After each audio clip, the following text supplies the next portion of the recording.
The collaboration conversation is brought to you by Project Brickworks, the new arts ministry dedicated to equipping Christians to use their talents and gifts to bring others into a relationship with King Jesus.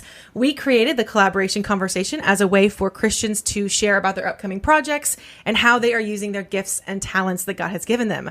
Our very special guest today that we are so thrilled to have is Miss Alexandra Boylan. Thank you so much for joining us today. Thank you. I'm so excited to be here. I have been following you for quite some time, and so I'm thrilled to finally meet you.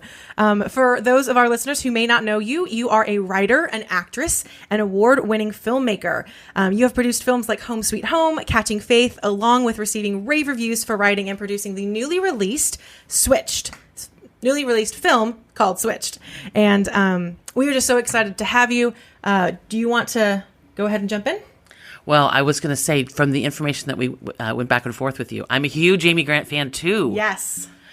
Have you ever had the chance to meet her yet? No, and I'm always like one person away from Amy Grant, and I'm trying, and I just went to Nashville, and I actually had lunch with her manager, Michael Blanton, who managed her for years, and I was just sitting there like, I recognized him from like a documentary with her, and I'm like so starstruck, you know, like Brad Pitt could walk in the room, and I'd be like, whatever. If Amy Grant walks in the room, I would pass out and die, and totally be like, I can't talk to you. She's my Madonna. I grew up with her as my rock star. Yes.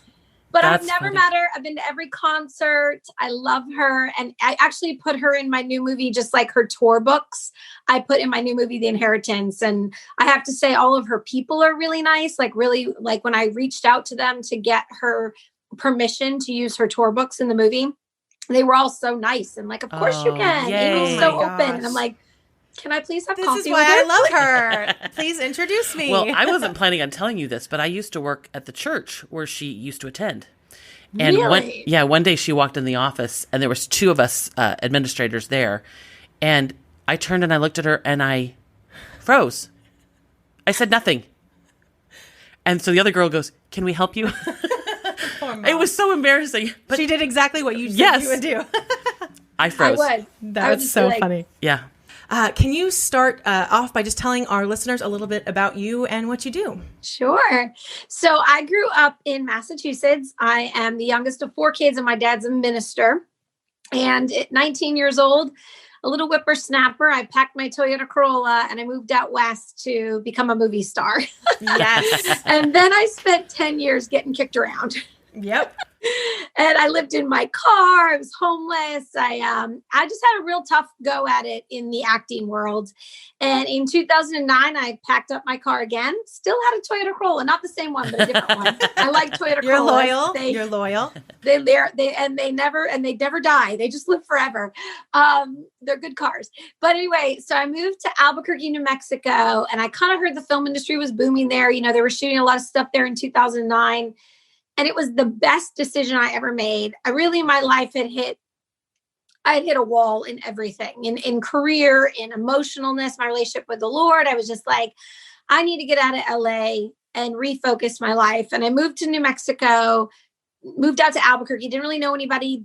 And I spent kind of a year sort of resurrendering my life to the Lord, going, okay, if this isn't what you want, God, I don't want to push it anymore because my life is not so good. And whatever I'm doing, I want you to take over my life. So I spent a year a couple years as a companion to elderly people, which was really awesome because as an actor, you spend so much of your time focused on yourself.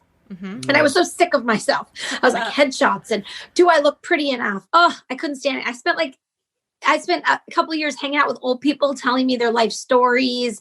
It was the best. I love them so much. And then sweet. I kind of thought, okay, God, what do you want me to do with my life? I'll do something different. And then I met a bunch of independent filmmakers out there, and we all decided to make a film. And we were making a bunch of shorts. We made a feature film called Home Sweet Home, which is a thriller. And we shot it on like a shoestring dime, like $1.50, just to kind of make a movie. Yeah. And I brought it back to Los Angeles. I moved back to Los Angeles. I got a sales agent. We sold the film. It did really well. And how I got into faith-based filmmaking was I was sitting across the room with my sales agent talking about another horror movie. And he looked at me and said, you know, you should make faith-based films. Wow. And I was like, what? No. What? No. What are you He's like the talking about? first person to ever say that in the history of the world. And I really felt like God like struck the table and called me to be a faith-based filmmaker. And the two funny things of the story is I'm a minister's kid who never rebelled ever in my life. I love Jesus. I was always in it to win it for God. But when this man asked me to do faith-based film and I knew God called, I was like, no. Like, I've been in Hollywood a long time. I don't know if I could be in the faith-based arena. But then I looked at the landscape of the faith-based industry. And this was back in 2013. And I didn't see women being represented the way we know ourselves. Yeah. So I was like, okay, God, I'll make faith-based films, but I'm going to make them from the woman's perspective. Yep. And I'm going to try to do it different. And then I stepped out in faith in 2013 or 2012. I put everything I owned in storage in Los Angeles, and lived like on couches in my car for a full year to make our first movie, Wow. Catching Faith. Oh my gosh. Word. So talk about like literally giving up everything you own. Yeah. Talk about Following God's obedience. Like, and being like, I hope I'm right. I hope I don't mess up. that's fantastic. I think that stepping out in faith like that is huge. That's such a huge testament to God and your faith in him. Oh, I love that. Sorry, I didn't mean to interrupt. Keep going. No, I love it too. I agree. And God really blessed that film, and God has blessed my life so much since then. Like, even when I was like, I gave up this beautiful apartment in Hancock Park, California. And if anyone knows that area, it's a gorgeous area. Yes. And my apartment was rent controlled. But then when we got invited to Cuba on a movie tour for Catching Faith, and I was standing in front of churches in Cuba, and I would just start crying and being like, I can't believe that I used to care about four walls when God was going to do such a great thing with my little tiny sacrifice. God, I always say to people, what is impossible for us is possible for God. So when he called you to do it, do it. Because I thought everything I've done is impossible. And then God's like, no, I got this. Watch this. You just He's always like, just watch. Well, it's interesting. For the rest of us, kind of the world shut down for the last year because of the pandemic, and you've thrived. So tell us a little bit about what's been going on for you this last year. Yeah, so we were supposed to shoot a film called The Inheritance about an estranged family that all returns home to bury their mother, but really to get their inheritance. And when they get home, they find out that their deceased mother has buried the deed to the estate on the property somewhere. And she left clues and challenges that they have to do together as a family to find the deed. Awesome.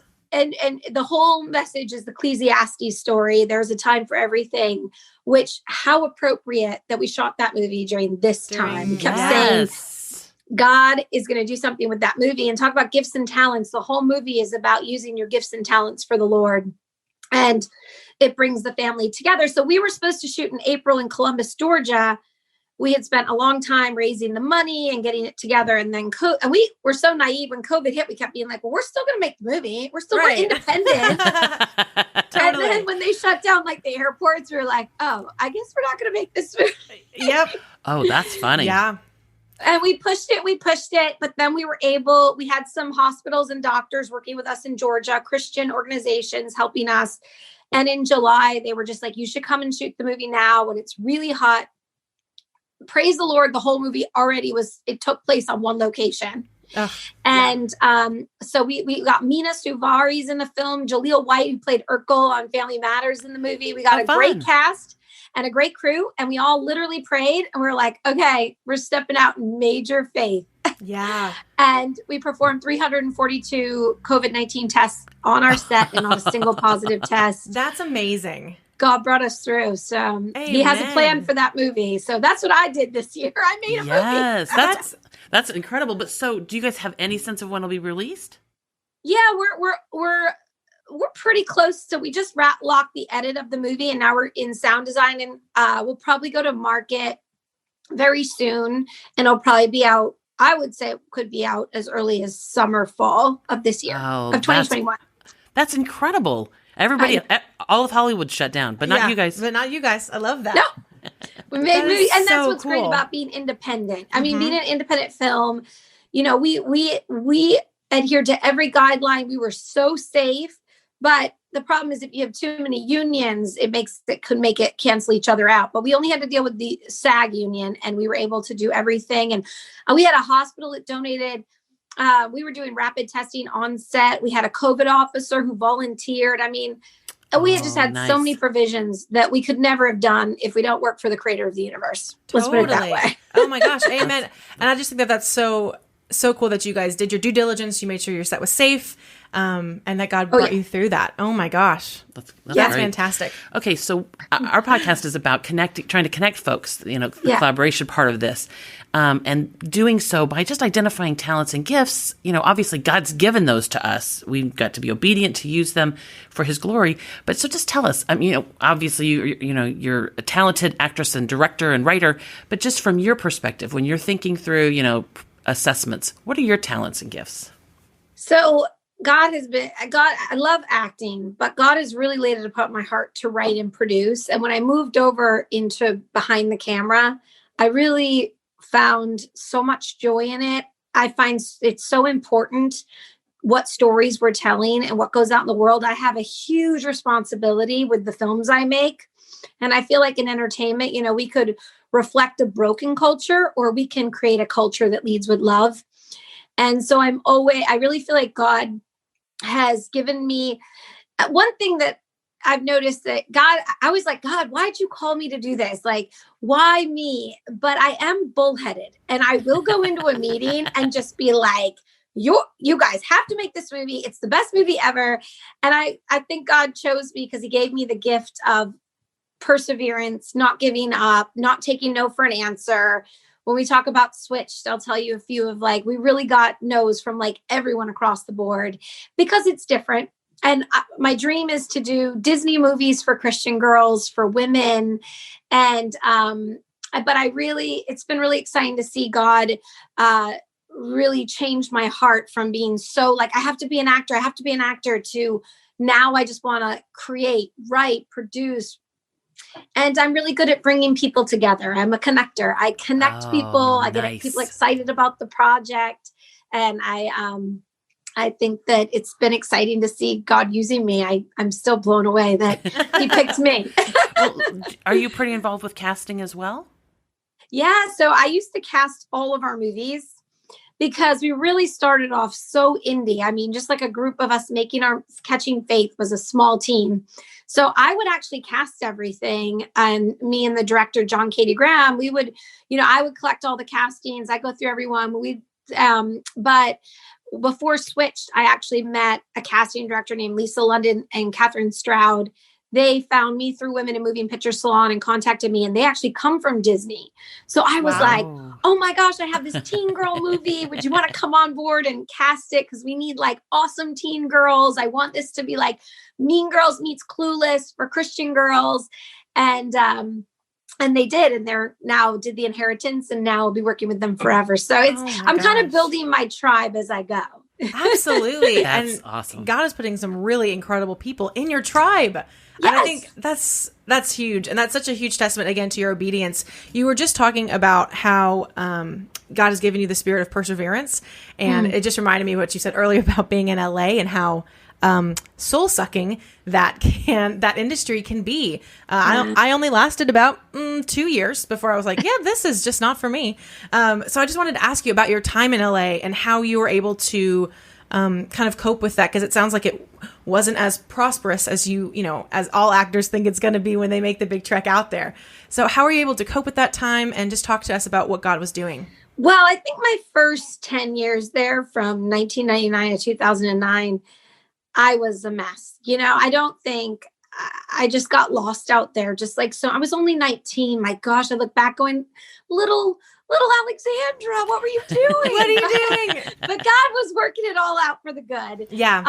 But I definitely, was waiting tables, and things were not good. That I don't think I coped very well. I didn't. And then when I went back as an adult, when I was 30 and came back with my first feature, and I started making faith-based films, and I really was so dedicated to being like, I will never step out of God's will again. God's will is really the best will in the world. And I know what it's like to be in my own will. So when I moved back to LA, I was like, God, as long as I'm in your will, I'll be okay. Don't let me like stray from your will, because that town can, it sucks you in, and then the funny thing is, like, I was a part of Women in Moving Picture Salon, and I write for Ms. in the Biz, and I'm really big into women in film. I sat on the PSA board. I'm really advocate for women. But when I started doing faith-based films, it was kind of like coming out of the closet to everyone. I don't not say I'm a Christian, right? But people didn't know I was until like, they were like, you make faith-based films. Yeah, totally. And it was tough. Like I got a little slack when I first came out, which really was hurtful, because I was like, you guys know me. I'm no different than I was last week, just because now I'm a Christian. Yeah. And, I think when I really hit a wall out there with feeling very alone.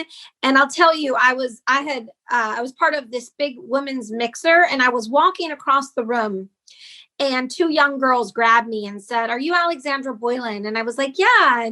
And they were like, "Well, listen, we're Christians, but we don't tell anyone we're Christians. But we can tell you we're Christians because you make faith-based films, and we want to pray for you, and we want to share our faith." And I left that meeting going, okay, God, this is crazy that there are all these people who are Christians who feel like they can't talk about it. And I started opening my home for Christian women in entertainment. And not only did it help me find a community of Christian women out in Hollywood, I found other women finding their tribes, their community. And it's been so awesome. Now being back in California with my focus on the Lord, what a difference compared to when I was in my 20s. My focus was on myself. Yep. I don't know if that answered the question. It's so true. It totally did. And now you own your own production company. And so I would love to ask you about Mustard Seed Entertainment. Tell us about how that got started, how God put that on your heart, and where you guys are right now. Yeah. So when we made Catching Faith, we didn't have a name for our company. Right. And also we didn't even know, if that movie would ever see the light of day. When you make an independent film, you just kind of don't know. So once the film actually sold, we realized, we need to come up with a title for our company. Yep. We do things backwards. A little bit like the film first. Yep. That's what happens in the independent world. You just do what you can do, and then totally. And then you're like, I need a name. I also have to do company. this other thing. So Mustard Seed Entertainment came about because we literally, we made Catching Faith with a tiny budget, a group of people, and God has grown it into this huge thing. I mean, I can't even tell you what God's done with that movie. So we decided to call it Mustard Seed Entertainment because that's what it's all about. With a little grain of faith, God can move mountains and do incredible things. Amen. And I got to say that with every film we've done, where we are small, God is great. And with our little tiny pieces of faith that we step out and do this, He does extraordinary things. So that's where Mustard Seed came from in the name. And it's been really exciting. That's so cool. I was wondering, though, too, you were talking about deciding to make faith-based films. And obviously that's just this little teeny tiny specific, area. How do you see that growing? In the future, do you see not just for you guys, but globally? Yeah, I mean, I think honestly, it's been a crazy year. And I think there is a lot of pushback from people who might not want anything to do with God. Although I think it's both. There's also a lot of people searching for God right now. And then I have felt in the studio system, like I said, people will literally say no to my films or I got offered a huge deal for Switched if I would remove God and make the script a little edgier and raunchier. Wow. And I walked away from a huge deal because I was like, that just makes it another cute teen girl movie.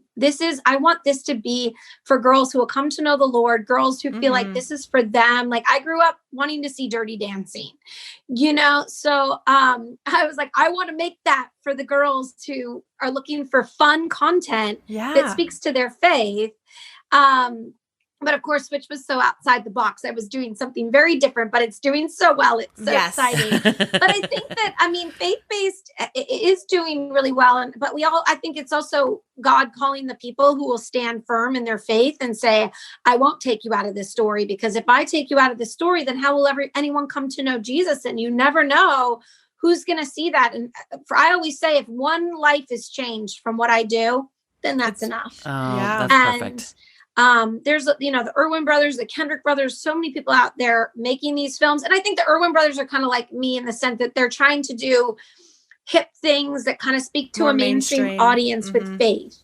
And my films are not conversion films. My films just speak to people who already believe that. I'm not trying to, I think that hopefully some will come to know the Lord, but my films are really about like people who happen to believe in God. And then here's how their life is because of their faith, if that makes sense. Yeah, absolutely. Helping Christians become stronger Christians. We need films like that. And I think it's really important. I'm sure you are also part of all of these Christian filmmakers groups on Facebook. And there's always these debates about making films for mainstream to introduce Jesus into people who may not have heard of him, versus making Christian films for Christians who are already Christians and just helping them become better Christians.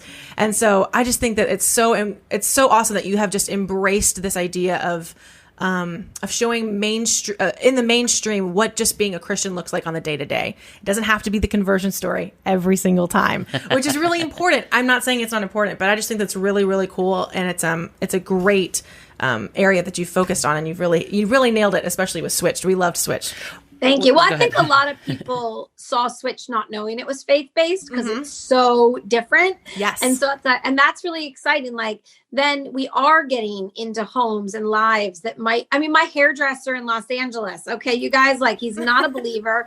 I've been with him for like 15 years in LA. I kept saying, you and your kids should watch Switch. He calls me. He's like, I showed my kids Switched and they've watched it 5 times. Oh my gosh. I love that. And like, so they're getting that message without even like, it's there, but it's not in their face. We always wanted to make it like super fun. I think it's just a fun movie. But if you continue to listen to what it says, you'll go, oh, huh. Yeah, it's just what people think. Totally. Oh, I totally get that. And I love that. Well, and just to add my little 2 cents here, isn't it freeing? I mean, so freeing when you figure out what your job is, what your niche is, right? Then you can do it without shame or whatever, without any concerns for what people think. You know what you're supposed to be doing. And God is so good when he does that, when he gives that identity. And especially with the attitude of, if just one person's life is changed by this story, then it was totally worth it. I think that is just such a great mentality to have. And I hope that our listeners are inspired by that, because it's really important, no matter what job you're going into, no matter what your vocation is, if you can be impacting just one person, like that's what makes it all worth it. So inspiring. So I do want to switch gears. See what I did there? And talk about Switched. Which we, as a mother-daughter duo, we love watching movies together. We grew up watching movies together. We would go to the theaters all the time. But with pandemic and with us not living in the same city, we don't get to do that very often. But this was a very special occasion, and we actually got to sit down and watch this movie together over Christmas. Fun. It was really, really special that we got to do that. So we loved doing that. And I just wanted to let you talk about this movie that has such a sweet, important message. So go ahead and tell our listeners a little bit about the film. So Switched is about 2 girls in high school. One is the bully and one's the girl she bullies. And the girl that she bullies prays that the other girl would know what it's like to walk a day in her shoes. And they wake up switched, and they go on to find empathy and love and compassion for each other. The bully finds out what it's like to go to school and have to take the pain of what they caused somebody. And we also find out what's going on in the bully's life, of why that person is acting the way they act, because we really wanted this film to make people think, why is someone a bully? Maybe they need some extra love. Maybe they're going through something. Their heart's broken. You're only mean if you're hurting inside. So, if you love on them, maybe we could heal the heart of a bully, and that will stop the chain reaction of that bully going on to hurt other people, because they were seen and loved and heard. Totally. Oh my gosh, I love that. Yeah, and it was just delightful. I love the scene when they're having the Bible study. Oh yeah, and and you wove comedy through the whole thing. It just makes it so much more fun to watch, and so yeah, we really enjoyed that. I like to do that. Go ahead. I like to make it funny. Yeah, that was great. Yeah, it was awesome, and comedy, and you guys nailed the comedy. So like, kudos to you. Thank you. Our actors were amazing. We got blessed with an all-star cast that really brought that movie to life. I mean, we did win the Movie Guide Awards for Best Screenplay. And, we wrote a movie about switching bodies. And we were day one on set.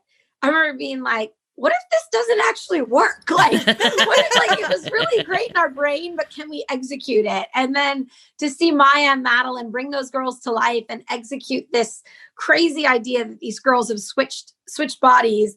I was really proud of them because it wouldn't have, if we didn't have those girls to pull off that, it wouldn't have been the movie it was. They did such a good job at playing both characters. We were actually talking about, I was like, this must have been a monster to cast, just in the sense of finding absolutely the right perfect girl. So you want to tell us a little bit about the casting process? Yeah. So, what's funny is, again, like whenever we make something and someone is removed from the team or something happens and you think it's horrible, I'm always like, trust God, because he has a reason. He's doing everything for a purpose. And I used to freak out when something would fall apart, because producing a movie is like throwing a bunch of balls in the air and hoping that one stays up. Oh, one fell down. Gotta go grab that. Put that back up. And I used to kind of have a nervous breakdown, but now I don't do that anymore because I've seen God just swoop in and go, do you see what I was doing? Do you see why I had to do that? So we actually, Lisa London and Catherine Stroud had done a whole casting search for Switched. We brought in some actresses. We actually did auditions, then we did callbacks, then we did chemistry reads between these girls. And the two girls we originally casted were actually from really big Disney shows. They were names and people that people would really recognize. And then, unfortunately, both girls pulled out at the last minute. It was like a week before filming. Oh, my gosh. And we were like, oh, my gosh. So Lisa's like amazing. She's like, calm down. We'll find these girls. This script's amazing. There's a million actresses in Hollywood who will want these parts. So we end up doing another round of casting. And literally at that point, it was all just self-tapes. We weren't even meeting the girls because we had already done the whole in-person meeting. Yeah. And we found Madeline and Maya. Madeline had actually come in on the very first read. So we met her in real life, but we never met Maya.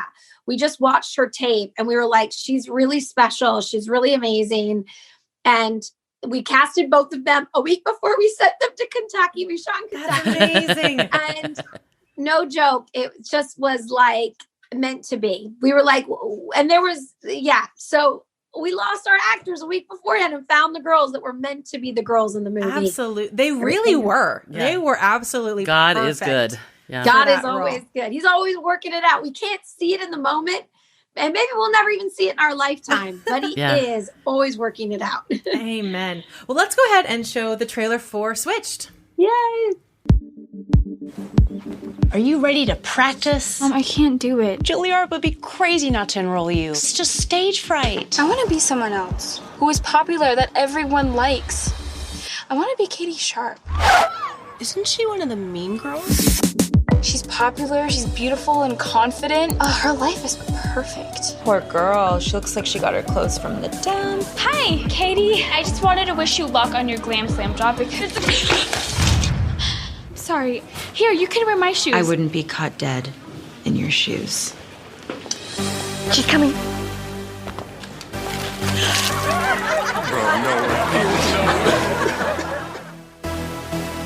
Sis, I'm so sorry. I don't want to talk about it. Dear God, please show Katie Sharp what it's like to walk a day in my shoes. Walk a day in my shoes. Walk a day in my shoes. Walk a day in my shoes. What is going on? You have my face. This is impossible. What are we supposed to do? Go to school? Cassandra Evans is digging through your locker. What do you think you're doing? Looks like there's a glitch in the system. We would never be friends with you guys. You're kind of losers. No, we aren't. Yes, you are. Who are we talking about? Your latest video, outperforming everything. I don't want to be that mean Katie Sharp. This is your job, honey. This is my business you're messing with. I'm Skylar Stone, editor-in-chief of Glam Slam. I think I'm better at being Katie Sharp than you are. It's my face. It's my life. You stole it from me. We're leaving. Wait, Clay! I'm Cassandra! You're Katie Sharp. You've ruined our reputation. I don't care. Have either of you thought to ask what I do care about? Cancel the audition. No. Do you still want this? What do we do now? I think all we can do is make things right for each other. know, it's really easy to judge someone. But before we idolize or bully them, we should take a minute to imagine what it's like to walk in their shoes. Family hug. Ready? Yes. I always want to talk about the clothes, because aren't the clothes amazing? Amazing. Yeah, And let's talk about it. the one thing in faith-based films that bothers me is the clothes. Like, it's like almost like they don't take the time to really have a wardrobe. Wardrobe. It's always you providing your own as an actor. Providing your own. That's or always it's like they're in drabby clothes or t-shirts and jeans, and I'm like, do you see Clueless? Like, I want the girls I want them to feel such wonderful ownership over this movie. Like, I've gotten some messages from girls who are like, this is for me. This is a Christian movie for me. I can show this at a slumber party and be proud of it. Yeah. I love that. And yes. When I got Edward Taylor, who was my wardrobe, when I hired him, we got on a call before I hired him. And I was like, listen, this is Disney for Christian girls. Like, I want the clothes to be impeccable. I want the girls to want to go and buy it. And I want it to be obviously modest, nothing inappropriate, because I want to empower young women to know that they don't have to dress the way some of them are dressing these days and still look cute and hip and fun. And he was really funny because he was like, I'm having a really hard time because the kids are dressing really scandalous these days. It's true. Yeah. And I was like, well, you're going to have to do a really, really, you're going to have to figure it out. And he did. And he did. I'm so grateful for Edward, who really put together a vision for every single character in that movie and their clothes. He's amazing. And I really hope that girls want to go buy the outfits. Cause I know when I was a kid, you want to see the outfits. I love that you called it a mashup of Clueless and Mean Girls, because that's totally what it is. Yeah. It's awesome. Really Freaky Friday. Yes, that's true. From a plot perspective, yes, but from the clothes and the attitude of the movie, it's very Mean Girls, very Clueless. I just thought that you nailed that. You absolutely accomplished that. It makes me so happy. Switched is such my baby. It was a passion project for years. I spent a lot of time taking meetings in studios, pitching that movie, pitching it to everyone. And then even when I was like, okay, God, maybe you don't want me to make this movie, then we won the Movie Guide Awards. And then it's like every time I thought maybe this film, but it's all about timing. Yep. Look at this. Switched came out in 2020 in a time when kids have lost school, are at home, cyberbullying's on the rise. And we were like, wow, God was working out the timing that he wanted this film to come out during this time. The whole message is lead with love your neighbor as yourself. We need that. Yeah. Oh, amen. Totally. No, that is awesome. I love that. Yeah, that's good. Okay, well, you were just talking about how there was this whole process of pitching the movie and being turned down and things like that. How long of a process was getting this movie made? When did this idea come to you? We like to say that God downloads these ideas to us, our movie ideas. And so just kind of talk to us about that process from start to where you are now. What was that process like? So I think we wrote it in 2015. John, Katie Graham, and Andrea Polnazik, my sister is Andrea, and we worked together. And we wrote it together. Actually, we wrote The Inheritance first. And then we kind of were talking to some people, and people weren't really excited about that idea. And then we were like, well, then we started coming up with this teen girl idea about these two girls who switch bodies. And then everybody was like, that's great. My executive producers, my sales agent was like, do the teen girl one, write that. That's a great idea. So we went back and wrote that. And I think, like I said, I think that was back in 2015. And then I just started hustling it. That and Inheritance, I took them both out to studio meetings. And I couldn't believe how many people passed on the script, because I was like, you guys, it's a no-brainer. This audience is out there. I know this audience. I mean, these are the kind of things that Amy Grant did for us. Amy Grant made Christian music cool for young people. And I was like, we're living in one of the most illiterate times for the Bible for young people.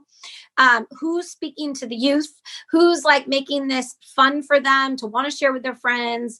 So a lot of faith-based films are kind of older and a little heavier. And I remember my niece was I think 14 at the time. And she said, I don't have anything to show my friends at a slumber party that could minister to them that isn't adult. So I was like, well, then we need to fill a need. there is a need and we need it. Yeah. But unfortunately I think also when you do something that's new and different, everybody says they want that, but then they're kind of nervous to put their stamp on it. So praise the Lord that after years of pitching it around, we finally won the Movie Guide Awards. That gave us a little pep in our step, but we still kept not being able to sign with the studio. So we met Nicole Weeder, who ended up coming on as our partner. And that was like life-changing for the project. She believed in it. So we raised private investment and we just made it, which sometimes I look back going, maybe it's because God didn't want fingers in the pot. Oh, yeah. We were able to take that movie from our vision all the way without anybody meddling and then get it out there exactly how it was meant to be. And sometimes, you get other people involved, too many cooks in the kitchen.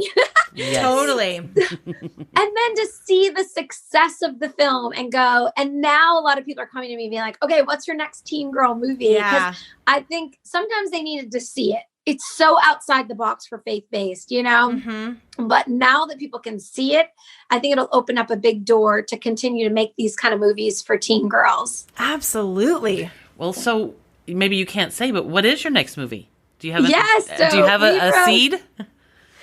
I think I can say it. Please. I'm not really worried about people stealing ideas. Oh, you shouldn't. Freeze the wind. Well, we wrote 2 scripts. One that I'm really excited about is called Identity Crisis.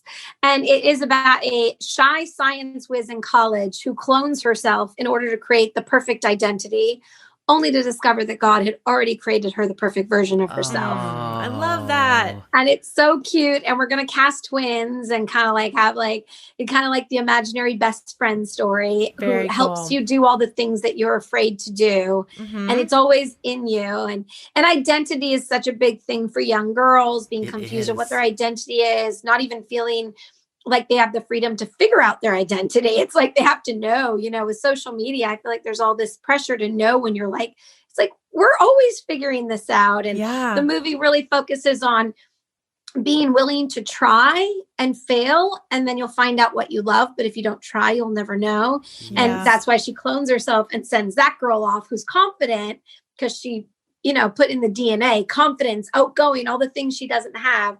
But then through that comes out in her. It's really fun. It's that's awesome. And like I said, obviously I like to do very outside the box. I love that. Cloning yourself. It's very sci-fi. And then we wrote another movie called Technology Trippin' about a teen girl who gets in a text-related car accident and gets court-ordered on a technology-free road trip with her grandmother. Cute. And it's so kind of, have you cute. guys seen Peanut Butter Falcon? Oh, I haven't, but my friend keeps telling me that I got to go see it. It's on our list of things to watch together. So darling. I love it. And I think of it kind of like that for women, kind of like a family story and connecting and talking about the fact that we have gotten so addicted to our devices. We're not even looking up at the people sitting right next to us. So those are our 2 that we're working on and hoping. I think Technology Trippin', the only problem is we wrote that Andrea and I wrote that right before COVID hit. Mm-hmm. And it's not a COVID-friendly movie when you're road tripping. Right. Oh, yeah. So totally. Identity Crisis all takes place in one college. So we were like, that's the one we'll focus on because we could even house the crew in the college and put everybody up. And colleges are kind of empty right now. So yes, they are. Oh, that's true. That is so cool. I love that. So you were just talking about how she sends her clone out to go try these things. And if you don't try, you'll never know. I think that's a huge part of talents and gifts is figuring out what God has given you. And you really have to explore it. You have to trust him and step out in faith to explore those different opportunities that he provides you to figure out what it is he's called you to do. And so I just thought that was really cool. I'm excited about that movie. Me too. And it's true. It's like, and I think there's always that, if you're afraid to fail and you never try, who cares if you fail? Who cares if you get knocked down? Get back up and try again.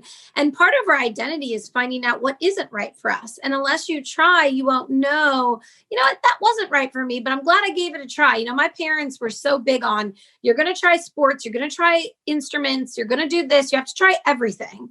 And then you'll find out what you did like and what you didn't like and what fits you and what doesn't. And I think the other thing about social media is by isolating kids and putting them onto their devices, imagine how they'll lose the ability to go out there and try something. because everything's so accessible on the device, but you might be like, oh, it's just easier to sit in my room and play on my phone as opposed to go out there and try to get my driver's license, try to, well, hopefully when the world opens up, try to get back involved in everything. Yeah. So, absolutely. It's a really beautiful story. Oh, I'm so excited about that. Well, in addition to all of that, you're an author.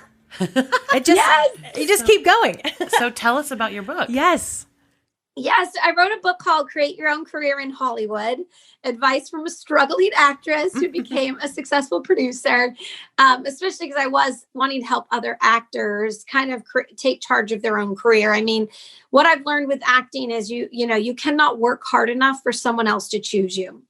And that really, I think, is why I had such a hard time for 10 years in LA, was that I'm a hard worker. I'm a go-getter, but I couldn't work hard enough for someone to pick me for their projects. So when I started taking control of my career and I was like, I will pick myself and I will do it myself. Yep. Then everything was so successful. So, and then after I've made 7 independent feature films, and I get a lot of people ask me, can I take you to coffee? Can I pick your brain? You know, my dad's a minister. I came from nothing. I literally made my career from the ground up. But I used to go to coffee with people and try to give them advice. And that got exhausting. I bet. I can imagine. Running around Los Angeles trying to help everybody. So then I was like, why don't I just publish a book? And I had actually been writing for Ms. in the Biz, which was created by Helena Santos, this incredible online magazine to help inspire and encourage women to get behind the camera and tell stories and get movies from the female gaze.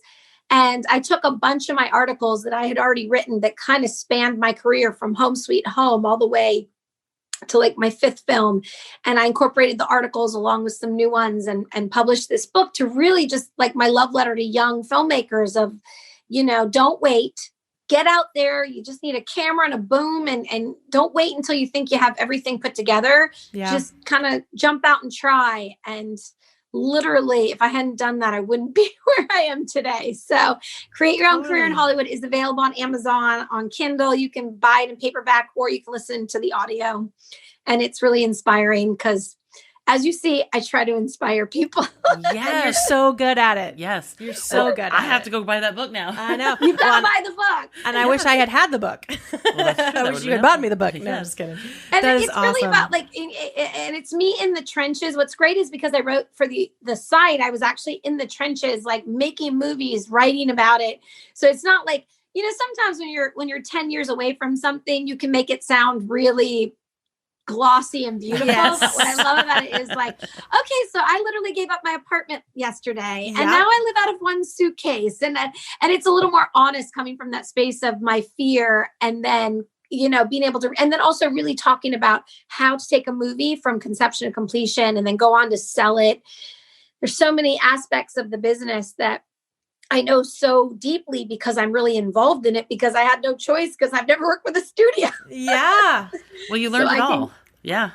You learned it all, and you're so well-rounded. That's so cool. I'm kind of in awe right now. Oh, thank you. Yeah. Thank you. Well, that stuff takes effort too, and I've traveled a lot, because I think that in LA for those 10 years, I love that you said that. Thank you. Because for 10 years, I was not a well-rounded person. I was so tunnel vision of I have to be an actor. And my whole life revolved around that. I really put every other tool I had in a toolbox under the bed and just said, no, I just have to be an actor. And all I did for 10 years was wait tables and try to have an audition, wait tables. And I was probably like the most boring person you would have met. Because I had no life. And then once I got a life, you gotta have life in the rearview mirror in order to be able to write about life. So totally. I'm glad I finally said, forget this. I'm going to actually go live my life. And then within that, try to have a career. So absolutely. I appreciate that. So people don't get so stuck in success that you just forget to also live your life and enjoy things. And so thank you for saying that. Yeah, absolutely. Amen. Well, and another little side tangent, there's this saying that my boss says, which is skating to where the puck is going to be, as opposed to skating to where the puck is. And I think that you did that with the book, because I studied at UCLA acting for the camera not too long ago. And it's everything now is about how can you create your own content? How can you, what other aspect of filming are you going to be doing? You can't just be an actor anymore. You have to be a writer or a producer or an editor or a director or whatever it is. And so that is just the realm of Hollywood now, is you have to do something else other than acting. You know what I'm saying? To get noticed, to get content made with you in it. And so I just think that you were way ahead of your time on that book. And totally wish I had read that first. But well, and I think it's also about pivoting, because when I first moved to LA in 1999, you weren't allowed to do anything else. Like, that's why I didn't do anything else, because you couldn't have been a producer back in the early. They would have been like, what? You're just an actor. That's all you are.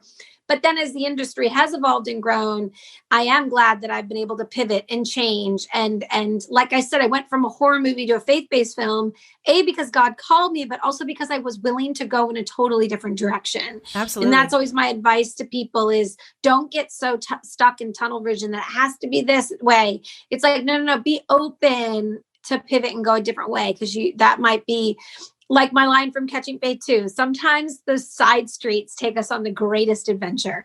Amen. And that is true. I was on a bunch of side streets thinking, when do I get back on the freeway? And I was like, thank goodness I was off the freeway. I love that you call it the freeway. Yes. Nobody here in Nashville says we call them freeways, and they're like, what's that? Interstate. You call it the highway, right? I say freeway. And yeah, we did for a while, but I think interstate or highway. Interstate or highway, yeah. Ooh, interstate must be the Midwest, because I'm from Massachusetts and we say the highway. The highway. And then Los Angeles, we say I'm getting on the freeway. Yep, totally. Which I don't know why they call it that, because it's not the freeway. It's certainly not. It should be called the stopway. The gridlock way. That is so true. You're not like driving freely down the road. Nope. That's awesome.